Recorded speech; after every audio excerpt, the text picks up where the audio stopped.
Rumah tanggaku hancur setelah keluarga suamiku datang.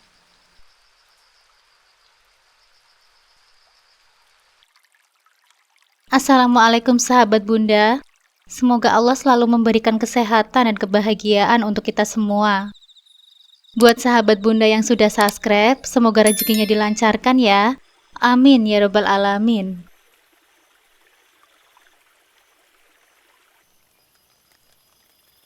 Mas, kalau sudah selesai beres-beres, segera turun ya. Sarapannya sudah siap. Panggilku kepada suamiku yang sedang bersiap-siap untuk berangkat kerja. Iya, Dek. Sebentar ya. Kamu taruh jasku di mana ya kemarin? Aku lupa. Sahut Mas Firman. Oh, itu aku simpan di lemari, Mas. Jawabku. Baik, Dek. Terima kasih ya. Setelah selesai rapi-rapi, Mas Firman turun ke ruang makan dan langsung duduk di kursi. Loh, tumben Dek, kamu masak sayur sop pagi-pagi begini? Tanyanya sambil tersenyum. Iya Mas, aku pikir kamu mungkin bosan terus-menerus makan nasi goreng. Balasku. Ngomong-ngomong Dek, ada yang ingin aku bicarakan. Tadi malam aku lupa kasih tahu karena aku kecapean. Katanya sambil mulai mengambil sayur sop di piring. Apa itu Mas? Tanyaku penasaran. Jadi begini Dek, ada kabar baik dan juga ada kabar buruk. Kamu mau dengar yang mana dulu? Tanya Mas Firman dengan ekspresi serius. Kabar buruk dulu saja Mas, jawabku. Oke, kabar buruknya rumah ibu yang digadaikan oleh Mbak Septi sudah disita bank dan mereka semua diusir dari rumah, ucap Mas Firman. Aku terkejut mendengar itu. Terus kabar baiknya apa, Mas? Kabar baiknya, mereka akan tinggal di sini, Dek, ucapnya dengan nada ceria. Aku terdiam sejenak, mencerna ucapannya. Selama ini, kami memang tinggal terpisah dari keluarga Mas Firman. Rumah yang kami tinggali ini adalah hadiah dari papaku saat pernikahanku. Aku hanya mengenal keluarganya sepintas karena kami menikah tanpa pacaran. Aku tahu dia punya kakak perempuan yang sudah menikah dan seorang adik laki-laki, tapi aku jarang bertemu mereka. Oh, ya sudah, Mas. Toh mereka juga keluarga kita, tapi kenapa sampai digadaikan sih, Mas? Tanyaku penasaran. Untuk biaya pernikahan Mbak Septi dulu sih, Dek. Dia ingin pesta yang mewah, tapi ibu tidak punya uang. Jadi sertifikat rumah digadaikan. Jelas Mas Firman. Lalu suami Mbak Septi bagaimana? Tidak membantu membayar cicilannya? Tanyaku lagi. Dulu suaminya kerja jadi mandor proyek, tapi sekarang aku tidak tahu. Karena kita kan jarang kontak sejak menikah, jawabnya. Berarti mereka semua akan tinggal di sini ya, Mas? Tanyaku memastikan. Iya, Dek. Tidak apa-apa kan? Nanti pekerjaanmu di rumah ini juga akan berkurang karena ada yang bantu-bantu, katanya mencoba meyakinkanku. Baiklah, Mas. Kapan mereka akan datang? Aku mau siap-siap masak buat mereka. Ujarku akhirnya menyetujui. Mungkin nanti siang mereka akan sampai. Makasih banyak ya sayang, katanya sambil mencium keningku sebelum berangkat bekerja.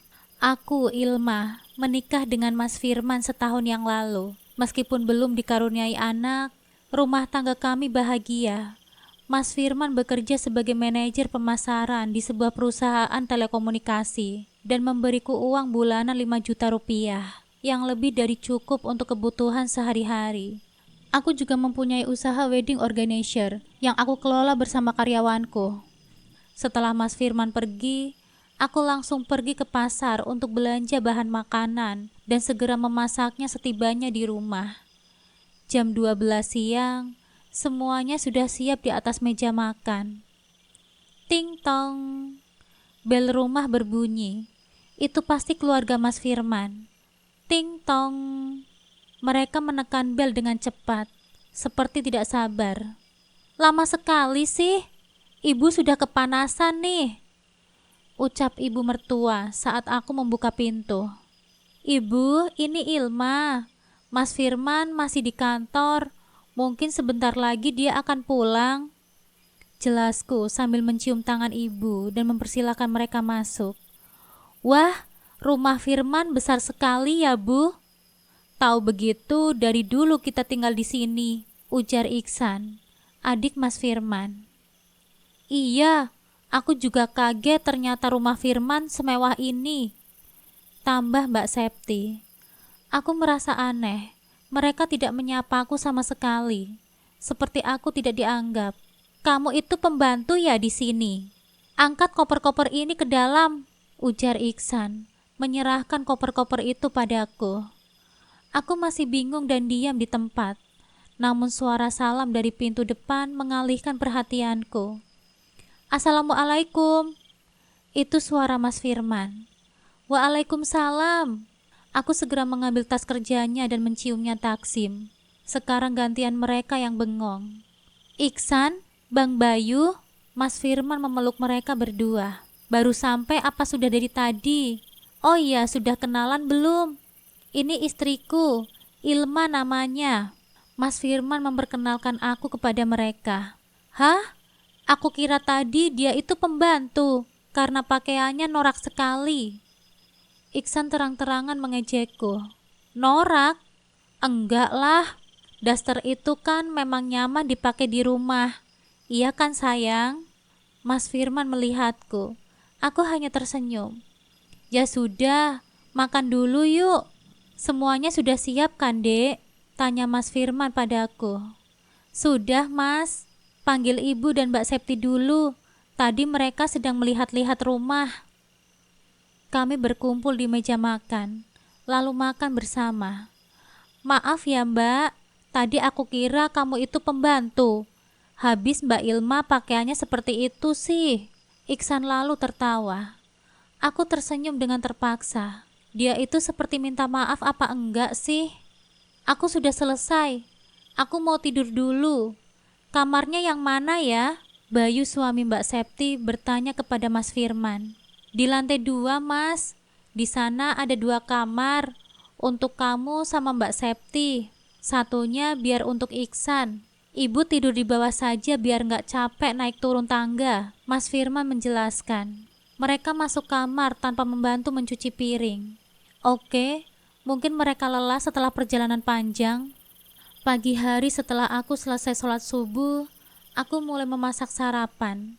Mbak Septi dan ibu juga belum bangun. Bahkan hingga Mas Firman berangkat kerja, mereka masih belum bangun.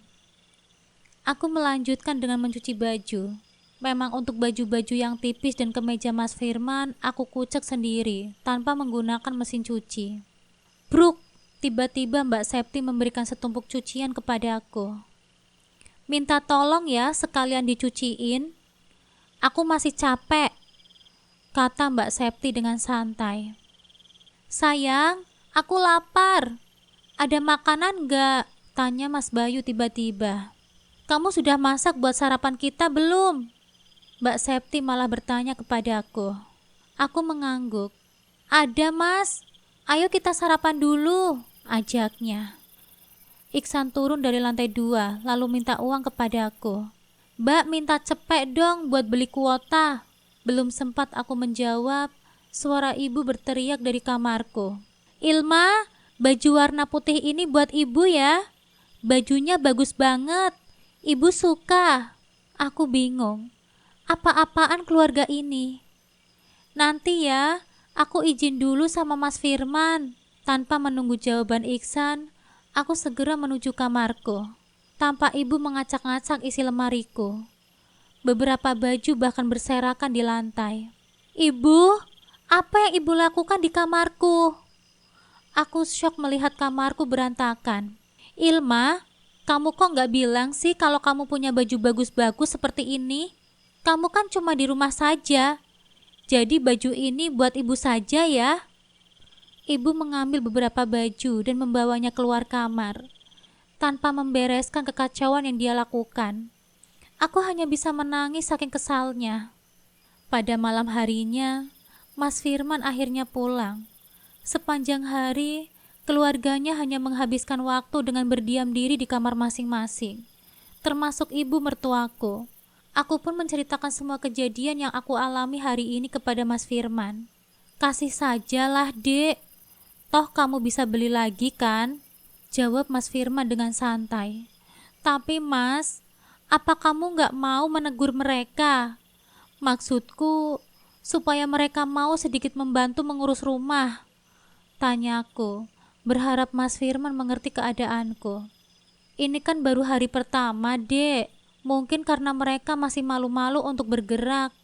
Lama-lama mereka juga bakal paham kok. Kamu yang sabar ya, ujar Mas Firman mencoba menenangkanku. Aku menghela nafas panjang. Baiklah, aku akan berusaha untuk bersabar. Tidak terasa sudah 6 bulan keluarganya tinggal di rumahku. Dan selama itu pula, aku merasa semakin tertekan di rumahku sendiri. Malam itu, sebelum tidur, aku mencoba mengutarakan isi hatiku kepada Mas Firman.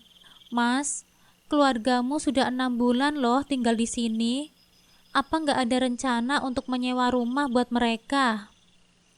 Tanyaku dengan nada lemah. Aku sengaja tidak langsung mengungkapkan semua yang aku rasakan. Berharap Mas Firman bisa memahami perasaanku tanpa perlu dijelaskan secara gamblang.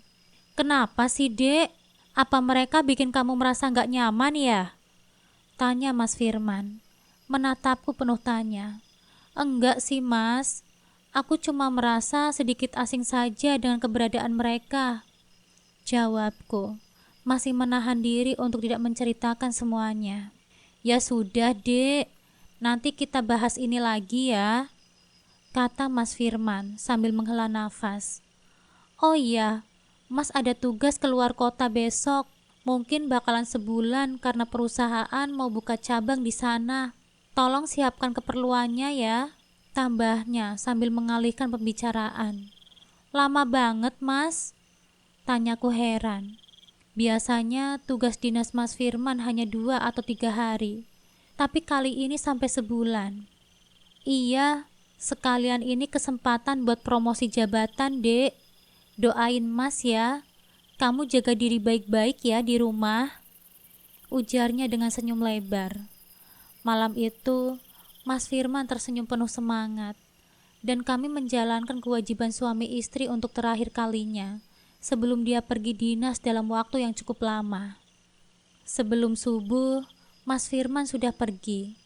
Aku hanya sempat memasak sedikit sarapan karena bangun kesiangan dan harus keramas. Setelah itu, sekitar jam 6 pagi, mataku terasa sangat berat. Jadi aku memutuskan untuk melanjutkan tidurku.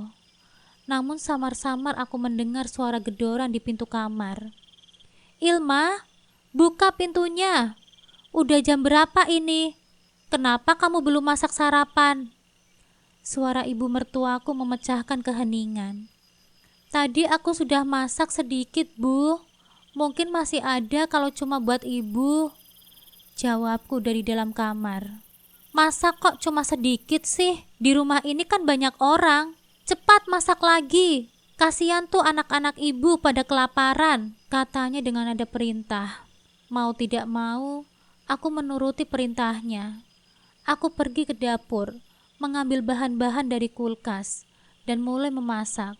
Setelah selesai, aku mematikan kompor lalu pergi mandi. Saat keluar dari kamar mandi, aku kaget melihat kondisi meja makan yang berantakan. Piring-piring kotor menumpuk. Tetesan kuah sayur berceceran di atas kompor dan lantai. Bahkan ada tumpahan minyak. Dapurku benar-benar seperti kapal pecah. Aku memeriksa panci.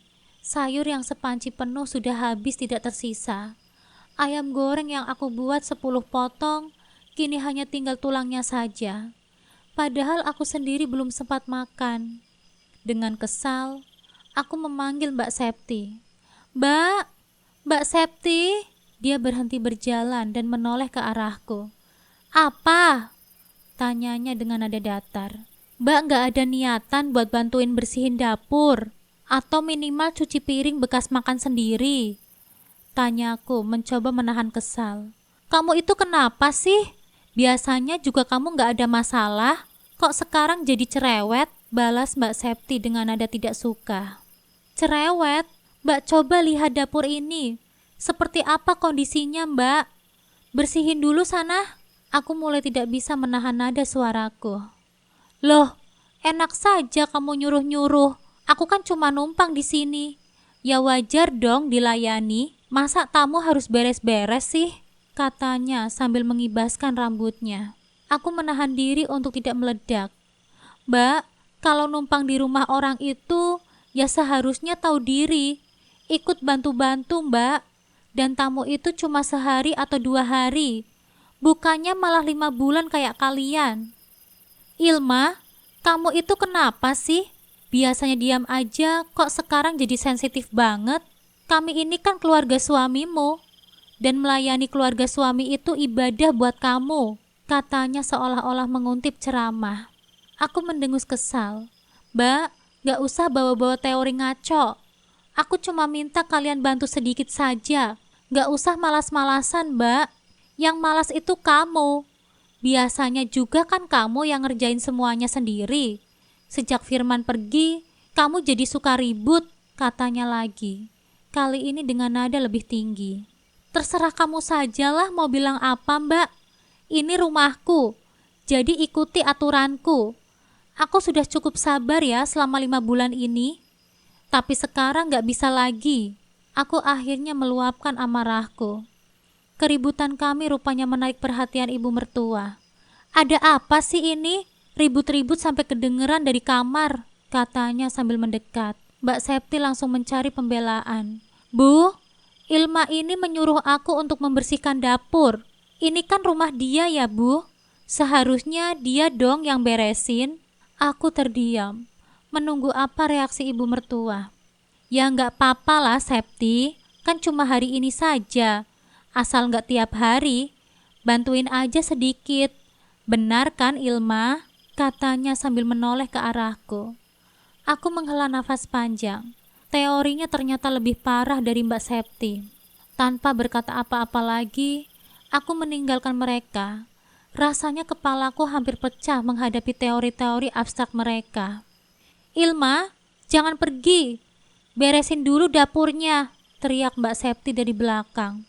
Bodoh amat, teriakku balik. Kemudian membanting pintu kamarku. Aku duduk di atas tempat tidur, mencoba menenangkan diri. Nafasku masih ngos-ngosan, amarahku memuncak, dan perutku yang lapar semakin memperburuk suasana hati. Tring, tring, ponselku berbunyi. Aku mengabaikannya hingga panggilan itu masuk lagi. Ternyata itu dari Mas Firman. Dengan berat hati, ku angkat teleponnya daripada memperpanjang masalah. Assalamualaikum. Ada apa, Mas? Waalaikumsalam, Dek. Tadi Mbak Septi ngechat aku. Katanya kamu marahin dia ya. Ada apa sih sebenarnya? Aku tidak tahu cerita seperti apa yang Mbak Septi sampaikan. Aku pun menjelaskan kejadian yang sebenarnya. Oh, jadi cuma gitu ya masalahnya. Kalau lapar dan masakannya habis, ya tinggal beli saja lah, Dek. Masih ada uang kan? Soal dapur berantakan, ya biarkan saja dulu. Nanti juga diberesin. Gak usah memikirkan yang berat-berat. Begitulah Mas Firman. Selalu menganggap remeh masalah, terutama yang menyangkut perasaan istrinya. Untung saja aku masih sayang. Iya Mas, nanti aku beli. Yang penting Mas di sana jaga kesehatan ya. Jangan macam-macam. Kalau sampai ketahuan, aku sunatin lagi kamu. Assalamualaikum. Ya ampun, galak banget. Ya sudah. Waalaikumsalam. Setelah menutup telepon, aku menuju lemari untuk mengambil dompet. Saat membukanya, kulihat baju-baju Mas Firman berantakan. Aku pun mengurungkan niatku mengambil dompet dan memutuskan untuk merapikan bajunya terlebih dahulu. Saat mengeluarkan semua pakaiannya, mataku tanpa sengaja tertuju pada sebuah buku rekening miliknya. Ini bukan rekening yang biasa ia tunjukkan padaku. Kubuka buku itu dan melihat ada transferan masuk sebesar 15 juta rupiah setiap tanggal 5. Aku mulai curiga. Apakah ini rekening utama tempat gajinya masuk? Sementara rekening yang selama ini ia perlihatkan dengan saldo 5 juta mungkin hanyalah rekening tambahan. Aku mengambil rekening yang biasa ia tunjukkan dan membandingkan tanggal transaksinya. Sama persis. Jadi selama ini aku telah ditipu oleh suamiku sendiri. Kukira gaji seorang manajer hanya 5 juta rupiah per bulan. Tapi ternyata 15 juta. Selama ini aku tidak tahu apa-apa tentang keuangan Mas Firman. Aku mulai bertanya-tanya kemana larinya uang itu. Ku cari lagi di dalam lemari, berjaga-jaga jika ada hal lain yang mencurigakan. Benar saja, aku menemukan tumpukan struk ATM. Ada 3 nama di sana, Amanda Septi, Iksan Ahsani, dan Kustanti. Bukankah itu nama Mbak Septi, Mas Iksan dan ibu mertua? Ternyata selama 5 bulan ini, Mas Firman masih memberi mereka uang bulanan. Sementara aku dengan uang belanja 5 juta, harus menghidupi seluruh keluarga Mas Firman. Bahkan aku sering menggunakan uang modal usaha WO ku untuk menutupi kebutuhan mereka. Keluarga ini tidak pernah mau berhemat. Tahu tempe sebagai lauk jelas tidak cukup bagi mereka. Belum lagi aku sibuk mengurus semuanya sampai melupakan usahaku yang sekarang sepenuhnya dikelola oleh karyawan. Ini sungguh tidak adil.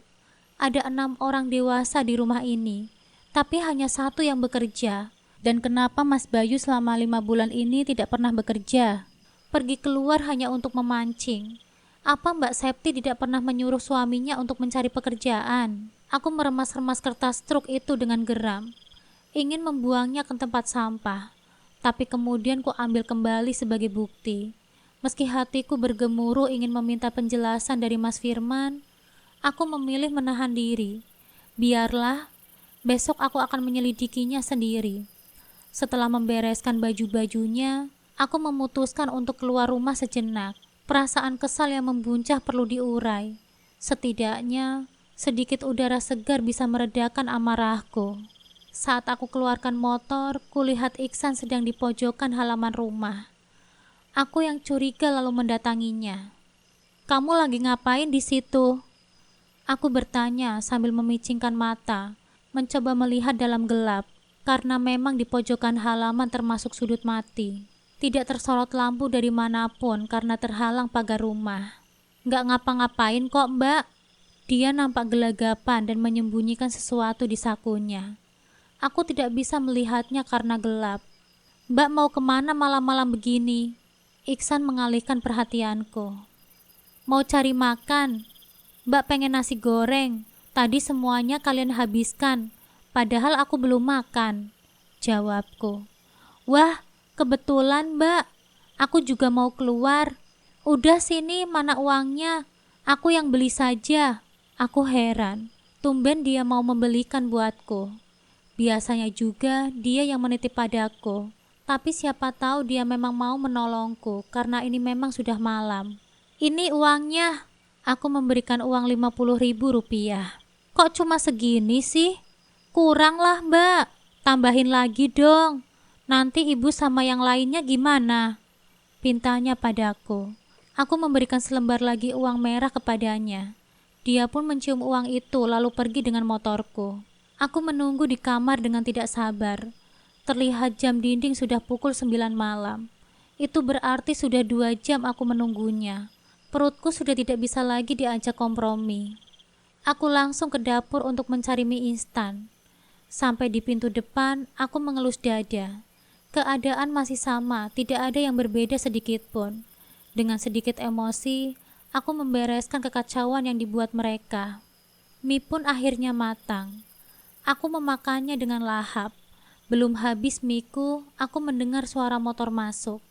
Pasti itu Iksan. Mungkin tadi nasi gorengnya antri banyak, jadi agak lama. Perutku kayaknya masih muat kalau ditambah nasi goreng. Aku pun lantas mengiris timun dan mengambil kerupuk untuk teman nasi goreng. "Loh, belum tidur Mbak?" Iksan menyapa basa-basi saat melihatku. "Mana nasi gorengnya?"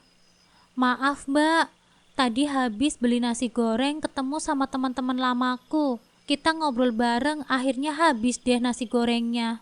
Tampangnya tidak merasa bersalah. Aku pun langsung masuk ke kamar tanpa menjawab sepatah kata pun.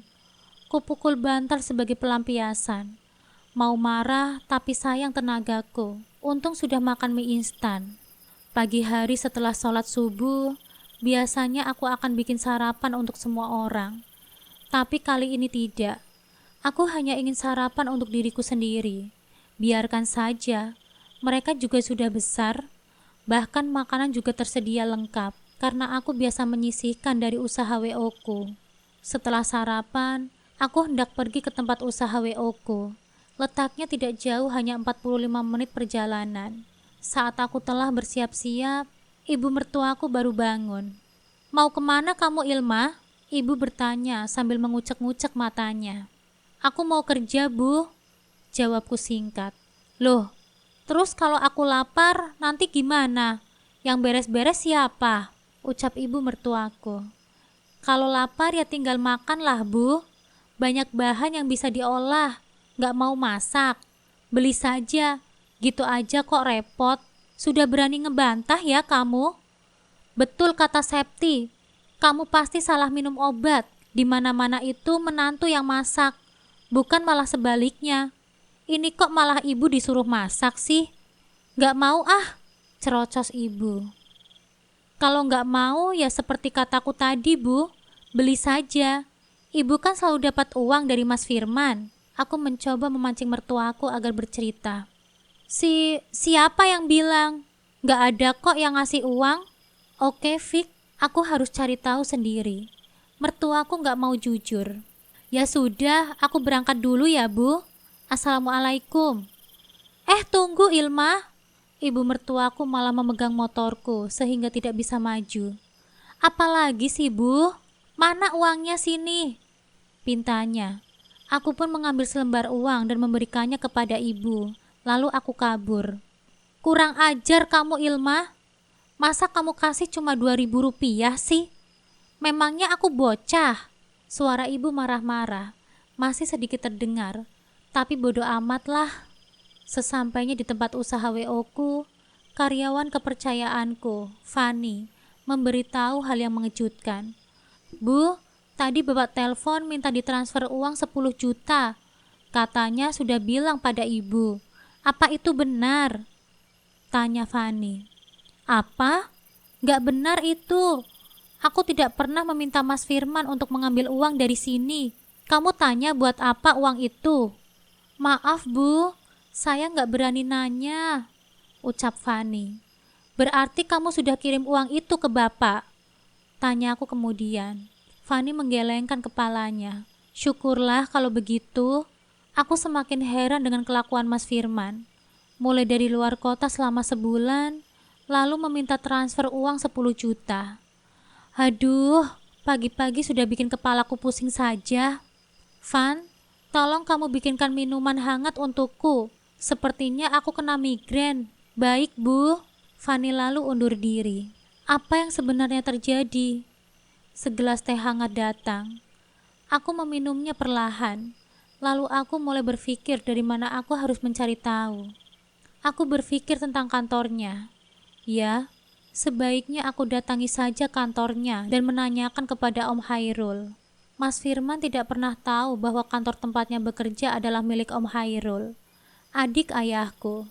Dulu kakekku adalah seorang pengusaha sukses yang ingin ayahku meneruskan bisnis keluarganya.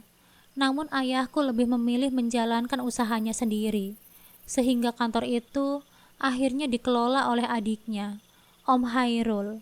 Aku mengambil ponselku dan mulai mencari kontak Om Hairul di daftar telepon. "Halo Om Hairul, apa kabar?" "Baik, ini siapa ya? Bagaimana bisa tahu nomor pribadi saya?" "Ini Ilma, Om." "Oh, jadi benar ini kamu, Ilma. Sekarang kamu tinggal di mana? Ayahmu bilang dia sudah membelikanmu rumah di luar kota ya? Dan katanya dia tidak mengizinkan siapapun untuk menengokmu. Apa itu benar?" Aku tertawa mendengar pertanyaan itu. Memang benar. Aku sendiri yang meminta ayah membelikan rumah sederhana untukku. Karena saat itu, aku belum terlalu mengenal keluarga suamiku dengan baik. Pikiran itu membawaku kembali mengingat pertemuan pertamaku dengan Mas Firman. Saat itu, aku baru saja keluar dari gedung resepsi yang menyewa jasa WO-ku. Usahaku masih kecil, jadi aku harus turun tangan langsung mengurus segalanya. Malam itu, aku mengendarai motor sendirian. Entah karena jalanan yang rusak dan ban motorku tiba-tiba kempes. Aku terpaksa mendorong motor ke tempat tambal ban terdekat. Dan saat itulah Mas Firman, yang juga sedang mengendarai motornya, kebetulan lewat dan menawarkan bantuan. Awalnya aku ragu dan menolak, takut dia akan berniat jahat. Namun dia menyerahkan ponselnya sebagai jaminan bahwa niatnya murni ingin menolongku. Dari pertemuan itu, kami mulai sering bertukar pesan. Dan tidak lama kemudian, Mas Firman memberanikan diri untuk melamarku. Aku sangat terkejut sekaligus bahagia, karena ternyata aku juga memiliki perasaan padanya. Aku segera menghubungi ayahku dan menceritakan segalanya. Sebagai seorang pembisnis, ayahku selalu berhati-hati dan melihat kemungkinan terburuk terlebih dahulu. Ia merasa sedikit curiga kepada Mas Firman dan memberikannya isyarat, aku boleh menikah dengannya. Asalkan kekayaan keluarga kami tidak disebutkan dan pernikahan harus sederhana tanpa kemewahan. Aku setuju karena menurutku tidak ada gunanya berlebihan. Aku juga yang menyarankan Mas Firman untuk melamar pekerjaan di kantor Om Hairul. Dari sanalah ia berhasil mencapai posisinya yang sekarang. Halo Ilma, kamu masih di situ? Iya Om, aku masih di sini. Aku sebenarnya mau minta tolong. Apa benar Mas Firman, Firman Adi Prasetya, sedang ada tugas di luar kota selama sebulan? Firman Adi Prasetya itu suamimu ya? Ya ampun, maaf ya, Om kemarin tidak bisa datang ke pernikahanmu. Jadi tidak tahu kalau Firman itu adalah suamimu. Sebentar, Om cek dulu jadwalnya lewat sekretaris Om. Nanti Om kabari lagi ya. Baik Om, terima kasih ya. Setelah menutup telepon, aku menunggu kabar dari Om Hairul sambil memeriksa tumpukan berkas-berkas jadwal klien di meja. Tring, satu pesan diterima. Itu pesan dari Om Hairul. Aku segera membukanya. Iya, ada kunjungan ke Bandung, tapi hanya 3 hari. Paling lama ya seminggu, kalau harus nego ulang. Jadi tidak ada kunjungan selama sebulan. Aku terhenyak, semakin tidak mengerti apa yang terjadi. Pikiran burukku mulai masuk. Jangan-jangan Mas Firman punya selingkuhan, atau sudah menikah siri, atau bahkan sudah punya anak. Ilma, rumah tanggamu baik-baik saja kan? Apa perlu Om pecat saja Firman itu? Om gak terima kalau dia berani menyakitimu. Aku pun segera membalas pesan itu. Ilma baik-baik saja kok Om. Biar Ilma cari tahu dulu ya sendiri. Nanti Ilma hubungi Om lagi. Oke. Hanya itu balasannya. Karena tidak fokus bekerja, aku memutuskan untuk pulang. Sampai di rumah seketika emosi saat melihat mereka berempat tidur di depan TV dengan bungkusan snack dan cemilan yang berserakan. Pergi kalian dari rumahku. Dasar benalu. Keluarga toksik. Gak tahu diri. Aku mengamuk, melempar bungkusan snack yang berserakan ke arah mereka. Kamu itu kenapa sih Ilma? Pulang-pulang kok marah-marah? Kesambet setan pertigaan ya kamu? Kata Mbak Septi. Aku muak Mbak melihat kalian seenaknya di sini. Makan, minum, tidur, gratis. Tapi gak ada yang sadar diri untuk membantu beres-beres. Biar aku hubungi Mas Firman, biar mengusir kalian semua, teriakku. Emosi yang bertingkat-tingkat membuat migrainku semakin parah. Aku mengambil obat, meminumnya lalu merebahkan diriku di atas ranjang. Aku terbangun pada tengah malam. Perut rasanya sudah melilit karena lupa belum diisi dari siang. Aku pun segera beranjak di tempat tidurku menuju dapur untuk mengambil makanan. Melihat penampakan dapur seperti kapal pecah, membuatku sangat ingin memberikan mereka kopi sianida. Kalau saja tidak ada dosa dan penjara, pasti aku yakin sudah melakukannya. Aku harus memberi mereka pelajaran.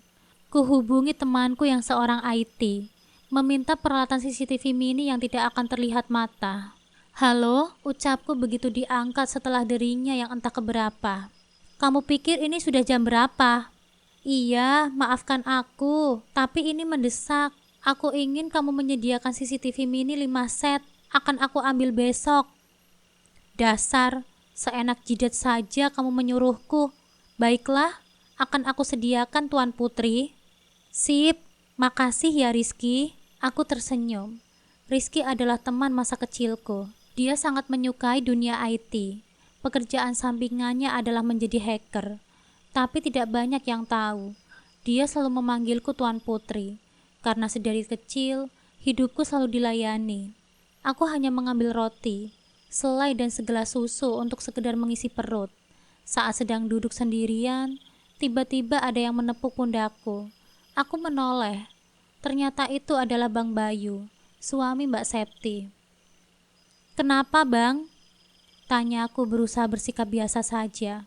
Padahal dalam hatiku, aku takut setengah mati. Kamu cantik sekali Ilma, bahkan lebih cantik dari Septi. Ayolah, temani abang ngobrol sebentar, ucapnya sambil mendekat ke arahku. Tercium bau alkohol dari mulutnya.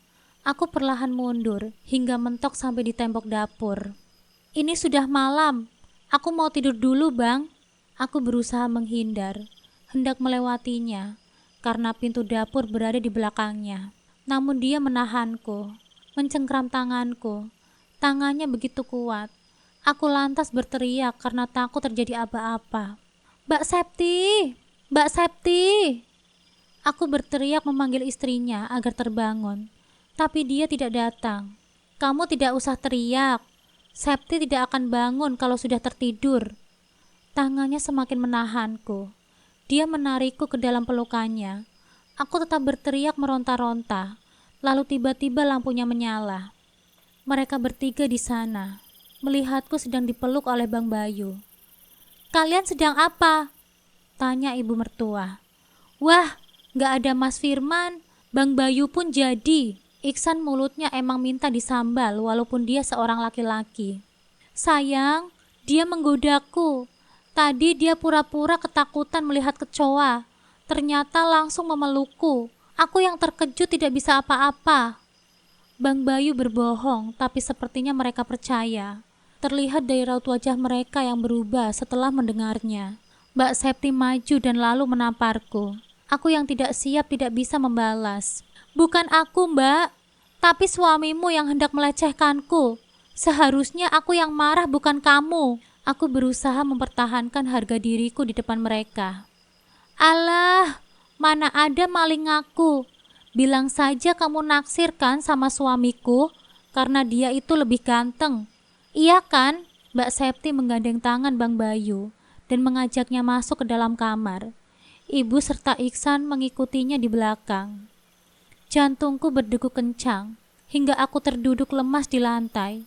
Ini adalah pengalaman pertama bagiku, hampir menjadi korban pelecehan. Meski sempat ditampar, syukurlah mereka datang tepat waktu. Aku tidak sanggup membayangkan apa yang akan terjadi jika rumah ini hanya ada kami berdua. Aku harus segera memasang CCTV dan mengumpulkan bukti agar bisa mengusir mereka dari sini. Rumah ini adalah milikku, tapi aku merasa seperti pembantu di tempatku sendiri. Mas Firman juga, entah kenapa kepercayaanku padanya mulai pudar. Aku harus bersiap dari sekarang. Ku gapai segelas air putih, meminumnya hingga habis, dan kembali ke dalam kamar. Hingga suara azan subuh menggema. Aku tak mampu memejamkan mataku. Bergegas aku mengambil air wudhu, lalu melaksanakan sholat 2 rakaat. Aku memohon kepadanya, berharap diberikan petunjuk untuk langkah yang terbaik. Ya Allah, Tuhan yang maha mengetahui segalanya, hamba memohon petunjuk dan perlindungan-Mu. Jika ada keburukan yang mengintai, jauhkanlah itu dariku dan keluargaku. Berikanlah kekuatan agar aku mampu menghadapi setiap ujian dengan kesabaran dan kebijaksanaan. Tunjukkanlah jalan yang benar agar aku dapat menyelesaikan masalah ini dengan hati yang lapang. Amin. Segelas susu dan sepiring nasi goreng sudah terhidang di atas meja. Aku harus kuat melawan mereka semua. Wah, enak nih nemu sarapan nasi goreng udang. Aku sudah lapar nih. Iksan datang dan langsung duduk di meja.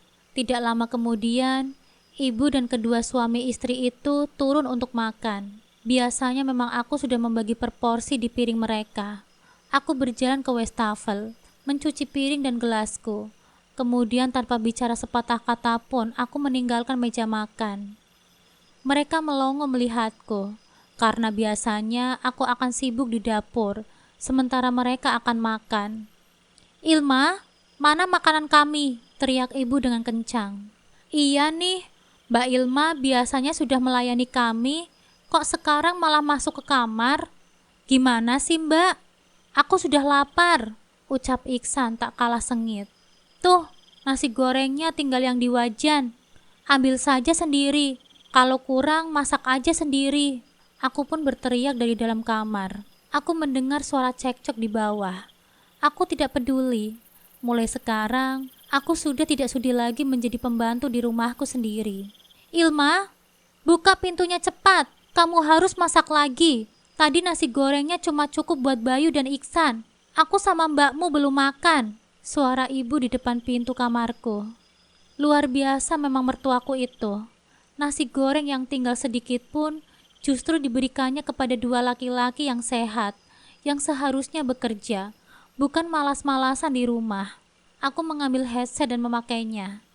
Lebih baik aku mendengarkan musik kesukaanku daripada mendengarkan ocehan ibu mertuaku. "Aduh, dasar menantu sialan.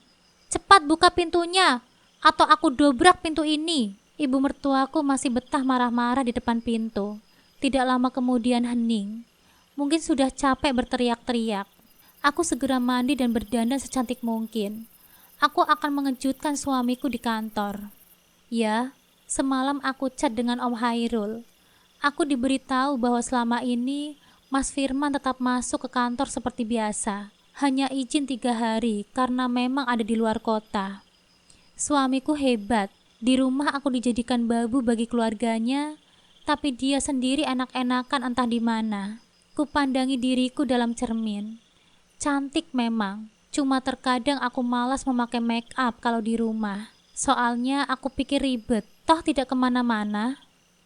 Aku keluar kamar, melihat ke arah dapur. Mereka sudah tidak ada. Aku segera memesan taksi online agar dandananku tidak rusak seperti saat naik motor. Di kantor, aku hendak naik lift dan menuju ruang Om Hairul, tapi ada yang mencegahku. "Maaf Mbak, maaf. Mbak ini siapa ya? Ini lift khusus untuk direksi. Kalau tamu silahkan lewat lift yang ini." Resepsionis yang menghentikanku. "Panggil Bella ke sini," ucapku padanya. Memangnya Mbak ini siapa? Seenaknya saja nyuruh saya. "Mbak, kalau Mbak mau wawancara kerja, menunggu saja di sini. Nanti biar aku yang panggilkan." "Jangan langsung masuk gitu dong Mbak," cerocos resepsionis muda itu. Aku heran kenapa Om Hairul memperkerjakan pegawai yang gak ramah, apalagi sebagai front office. Bisa turun nanti citra kantor ini. Aku mencari kontak Bella. Dia adalah HRD di sini. Tapi di gawaiku ternyata tidak ada. Akhirnya aku memutuskan untuk menghubungi Om Hairul. "Om, turun sebentar. Ilma gak bisa masuk," ucapku di telepon. Aku menunggu sambil melihat wajah resepsionis itu yang mulai panik. "Kenapa gak langsung masuk aja sih? Dan kamu, segera bilang pada Bella agar menemuiku," tegas Om Hairul pada resepsionis itu. Sambil jalan, aku menceritakan maksudku datang ke kantor ini. Om Hairul mengizinkan asalkan tidak mengganggu karyawan yang lain. Aku menghubungi gawe Mas Firman, padahal aku sudah berada di depan pintu ruangannya. "Halo Mas, kamu lagi ngapain?" ucapku saat teleponnya diangkat. "Lagi meninjau lokasi proyek, Dek. Di sini susah sinyal. Nanti aku hubungi lagi ya." Teleponnya langsung dimatikan. Aku yang emosi karena jelas-jelas dibohongi, langsung membuka pintu ruangannya. Matanya melotot melihatku di depannya berdiri sambil berkacak pinggang. Apa kabar, Dek? Mas Firman bertanya sambil meneguk ludah. Ini yang Mas bilang lagi di proyek. Masih di luar kota. Apa sebenarnya maumu, Mas? Dengan emosi yang memuncak, aku langsung menggebrak meja yang ada di depan Mas Firman. Mas Firman yang terlihat gugup segera merapikan berkas-berkasnya yang berantakan. Dek, ini Mas masih di kantor. Kita bahas ini di rumah saja ya. Nanti Mas pasti pulang dan ceritakan semuanya, ujar Mas Firman mencoba menenangkanku. Aku menyadari bahwa ini masih jam kantor. Daripada mempermalukan diri sendiri di depan orang, lebih baik aku pulang saja. Tanpa berpamitan, aku beranjak keluar. Mas Firman menghela nafas berat. Mungkin tidak menyangka kalau aku akan datang ke kantornya. Meski begitu, ia mencoba melanjutkan pekerjaannya, meski pikirannya pasti tidak akan tenang. Aku keluar dari ruangannya, lalu melangkah menuju lantai atas, tepat ke ruangan Om Hairul. Permisi, ada yang bisa saya bantu? Seorang perempuan cantik yang ternyata sekretaris Om Hairul menyapaku. Aku mau ketemu sama Om Hairul, jawabku. Apakah sudah ada janji? Tanyanya lagi. Bilang saja aku Ilma yang datang. Setelah dipersilakan masuk, aku duduk di kursi tamu.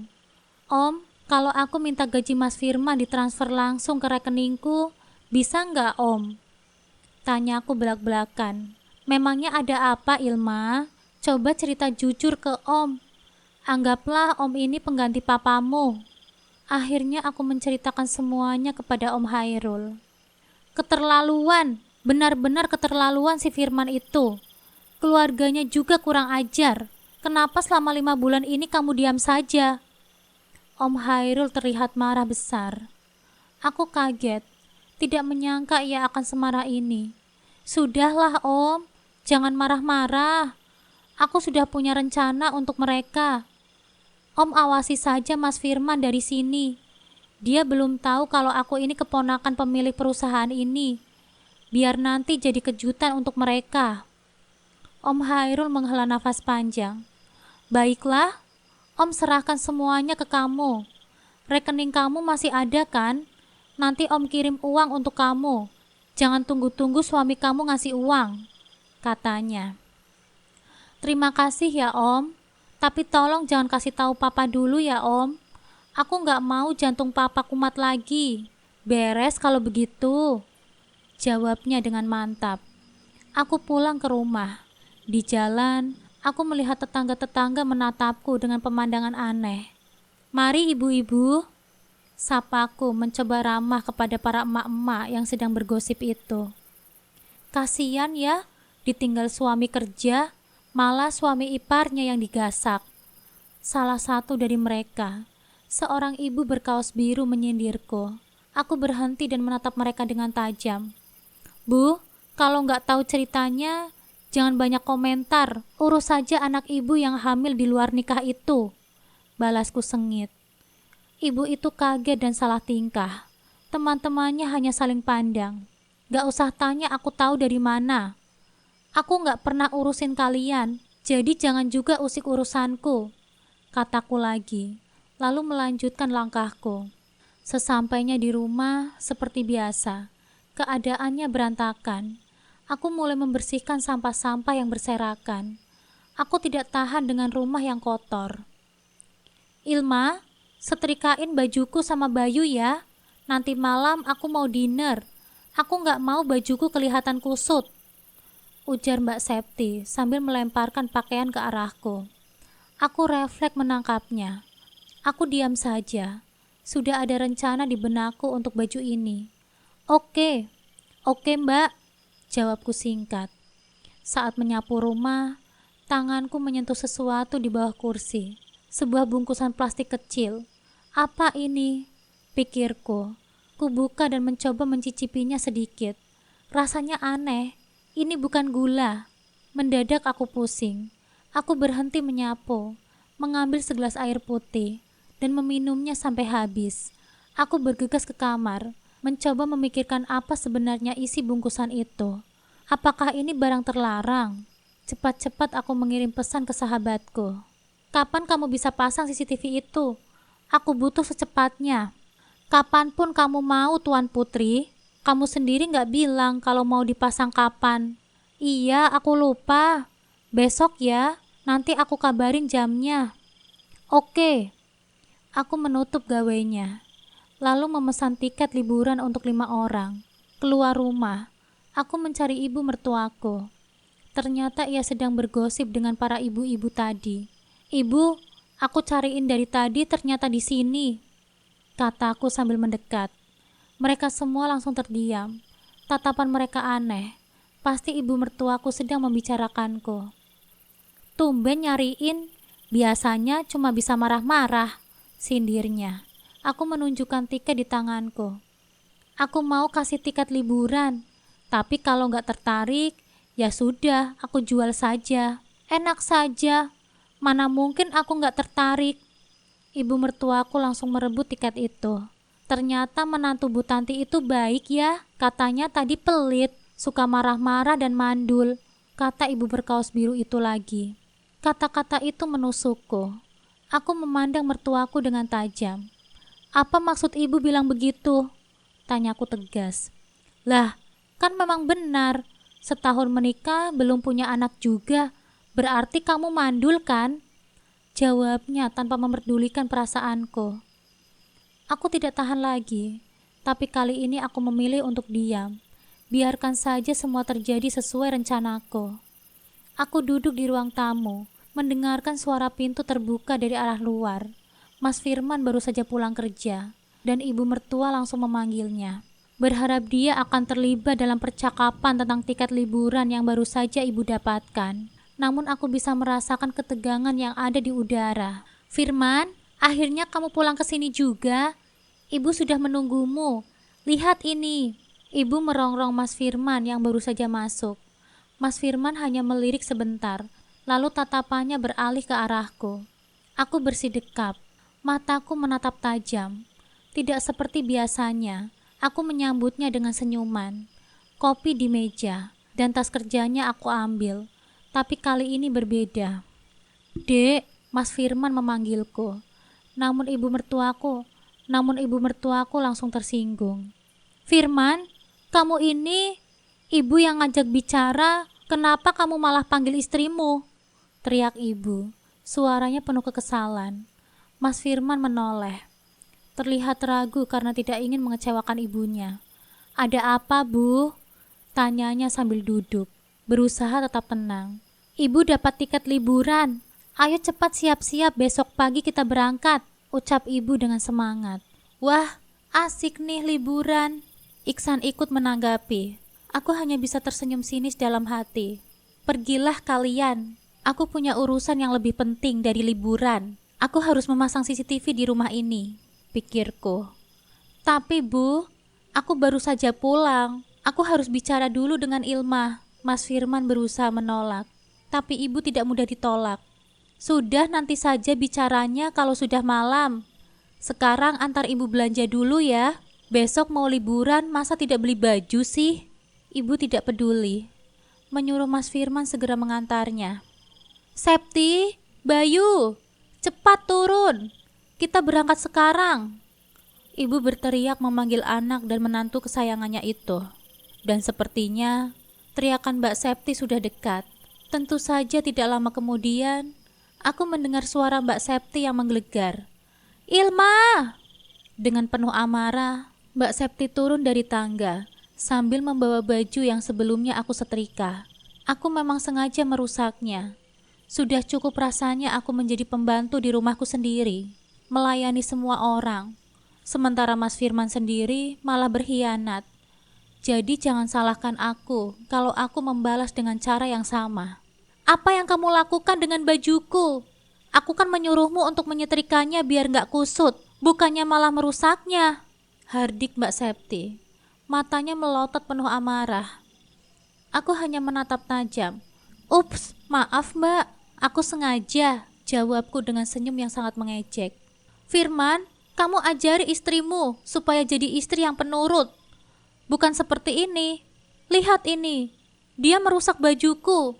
Padahal mau aku pakai malam ini. Mbak Septi mengadu pada Mas Firman. Aku diam saja, tetap memandang tajam Mas Firman. Sudahlah Mbak, mungkin Ilma capek. Cuma baju aja kok. Bajumu kan masih banyak. Cari saja yang lain. Mas Firman justru membelaku. Tumben. Kenapa kamu seperti ini sih? Lembek banget. Awas hati-hati. Ilma akan menindasmu kalau kamu lembek. Harusnya kamu marahi dia, bukannya malah membela. Mbak Septi mulai emosi. Sudah, ayo kita berangkat sekarang. Septi, kamu cari baju yang lain saja. Ibu menengahi dan ingin segera pergi. Dek, nanti setelah pulang mengantar belanja, kita harus bicara, ucap Mas Firman sebelum mereka pergi. Aku tidak menjawab. Aku hanya memandangi mereka satu persatu saat mereka pergi. Namun aku tidak bisa mengabaikan gelagat aneh yang ditunjukkan oleh Iksan. Ngapain kamu? Tanya aku sambil mendekatkan diri padanya. Mbak nemuin sesuatu nggak di sini? Tanya Iksan dengan suara ragu. Sesuatu apa? Aku tidak menemukan apapun. Jawabku sambil pura-pura tidak tahu. Ya sudahlah kalau begitu. Iksan akhirnya mengalah dan segera keluar untuk menyusul ibunya yang sudah berteriak memanggil namanya. Begitu mereka pergi, aku segera menghubungi Rizky agar segera memasang CCTV itu. Tidak lama setelah Rizky dan timnya datang, mereka segera menunjukkan CCTV canggih yang hanya sebesar baterai jam dinding. Namun kemampuannya luar biasa, dapat diakses langsung secara online melalui ponselnya, dan kamera bisa diputar dengan mudah hanya menggunakan jari. Aku merasa puas dengan perangkat itu dan segera menyuruh Rizky untuk memasangnya di beberapa titik rumah. Hampir seluruhnya aku pasang. Aku membuka lemari yang ada di sana. Beberapa baju bermerek terlihat rapi, dan aku melihat beberapa di antaranya adalah milikku yang dulu sempat hilang. Itu tidak masalah, hanya baju, aku bisa membelinya lagi. Namun saat membuka laci yang paling bawah, aku terkejut menemukan sebuah kotak berisi perhiasan. Begitu aku mengamati lebih dekat, aku sadar bahwa perhiasan-perhiasan itu adalah milikku yang hilang berkali-kali. Pada awalnya, aku menyangka mungkin aku yang lupa menaruhnya. Tetapi kini aku sadar, ternyata suamiku yang mengambil dan memberikannya kepada ibunya. Aku mengambil beberapa perhiasan yang jelas-jelas milikku, sementara yang lain aku biarkan tergeletak di sana. Ketika aku melanjutkan mencari, aku menemukan sebuah buku rekening yang tergeletak di bawah tumpukan baju. Buku itu atas nama ibu mertuaku, dan aku terkejut ketika melihat adanya transferan setiap bulan. Jumlahnya 5 juta rupiah, bahkan beberapa juta lainnya. Aku hanya mengambil foto dari rekening itu, toh aku juga tidak bisa menggunakannya. Selanjutnya, aku menuju kamar Mbak Septi. Begitu aku masuk, aku terkejut melihat betapa berantakannya kamar itu. Baju-baju berceceran di kasur dan meja, bahkan ada yang di lantai. Tanpa ragu, aku membuka lemari dan menemukan barang-barang yang selama ini aku kira hilang. Semua benda itu ternyata sudah berpindah tangan ke lemari Mbak Septi. Aku segera mengambil barang-barang milikku dan mengembalikan barang lainnya ke tempat semula.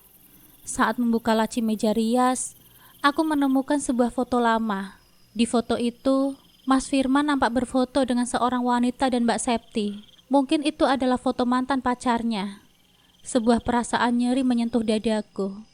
Tetapi aku mencoba mengabaikannya dan kembali mengambil foto itu. Aku keluar dari kamar, dan di ruang bawah sudah ada Rizky yang membawa minuman untukku.